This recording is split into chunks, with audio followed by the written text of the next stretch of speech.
Traditional machine learning models operate on a central premise.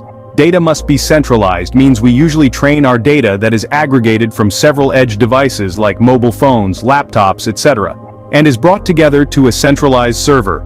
Machine learning algorithms then grab this data and trains itself and finally predicts results for new data generated.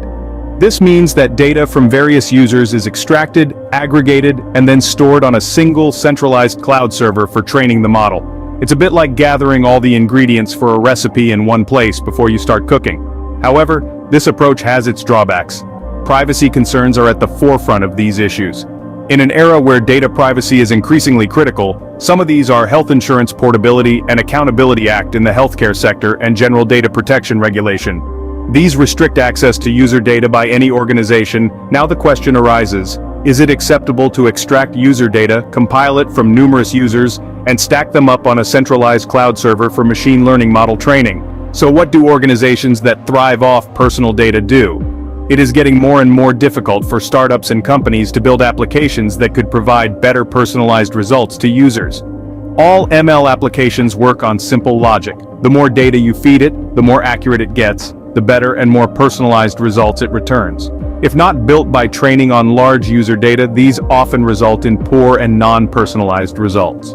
This leads to less adaptability of the new applications by the user community. These challenges for both the user and for the organizations can be addressed with the help of federated learning. So let's dive into federated learning. Federated learning is a decentralized form of machine learning, a novel approach to overcome the challenges of machine learning. It's akin to the client-server framework of old, distributing computations between a central server and multiple devices. Think of it as a team of detectives, each working on their piece of the puzzle, contributing to the final solution. Historically, the use of federated learning was limited due to the modest computational capabilities of mobile, wearable, and edge devices. They were simply not strong enough to run machine learning models locally. However, the tide turned in 2018 with the introduction of the first mobile processor powered by AI chips. These chips packed a punch, significantly increasing the computational horsepower of these devices. The beauty of federated learning lies in its ability to train models on data to which we don't have access. Instead of bringing the data to the model, we bring the model to the data. It's a revolutionary shift in how we approach machine learning. So, how does federated learning actually work? Well, imagine your device as a personal tutor. It learns from the data on your device and uses this knowledge to refine its teaching method, or in technical terms, the machine learning model. This model is then given a makeover, a summary of the changes it has undergone, and this update is all that's sent back to the central server. It's a bit like a group study session. Each device studies on its own but contributes its knowledge back to the group, creating a collective understanding that's greater than the sum of its parts. And what about privacy? That's the best part. Your data never leaves your device. The only thing shared is the learning, not the raw data. This makes federated learning a privacy-preserving model training approach. It works like this. Your device downloads the current model, improves it by learning from data on your phone, and then summarizes the changes as a small focused update. Only this update to the model is sent to the cloud, using encrypted communication, where it is immediately averaged with other user updates to improve the shared model. All the training data remains on your device and no individual updates are stored in the cloud. Federated learning has the potential to tackle some of the challenges. Federated learning can revolutionize how AI models are trained, and this could benefit the different business.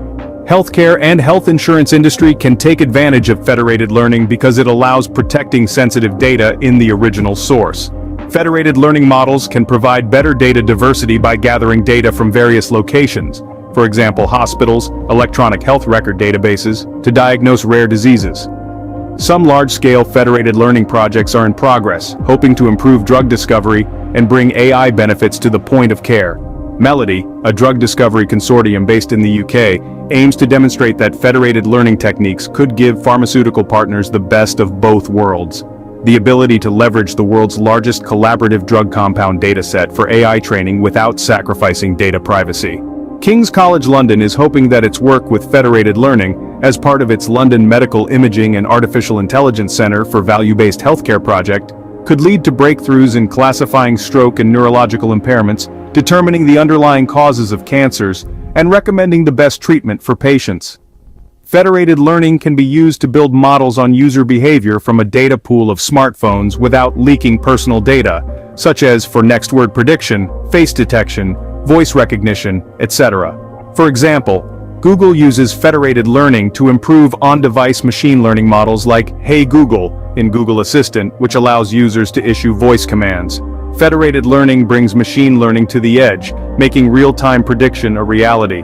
Imagine a network of smartphones, each learning from its user, and collectively they become a powerhouse of knowledge, all while keeping your data confidential. Federated learning, then, is not just a solution to a problem, but a revolutionary approach to machine learning that is changing the game. To make federated learning possible, we had to overcome many algorithmic and technical challenges. In a typical machine learning system, an optimization algorithm like stochastic gradient descent, (SGD), runs on a large dataset partitioned homogeneously across servers in the cloud. Such highly iterative algorithms require low-latency, high-throughput connections to the training data. These bandwidth and latency limitations can be taken care of by using the federated averaging algorithm, which can train deep networks using less communication compared to a naively federated version of SGD. The key idea is to use the powerful processors in modern mobile devices to compute higher quality updates than simple gradient steps. Federated learning have some limitations and cannot be applied to solve all machine learning problems. Models should not be too large to run on the edge devices, and data present on the user devices should be relevant to the application. In recent times, isolation of data and emphasis on data privacy are some of the challenges of artificial intelligence. Federated learning brings new hope and, if implemented correctly, can help to cater the need of the lot of business problems. This is Thetechgenie signing off, and please subscribe to the channel for further updates.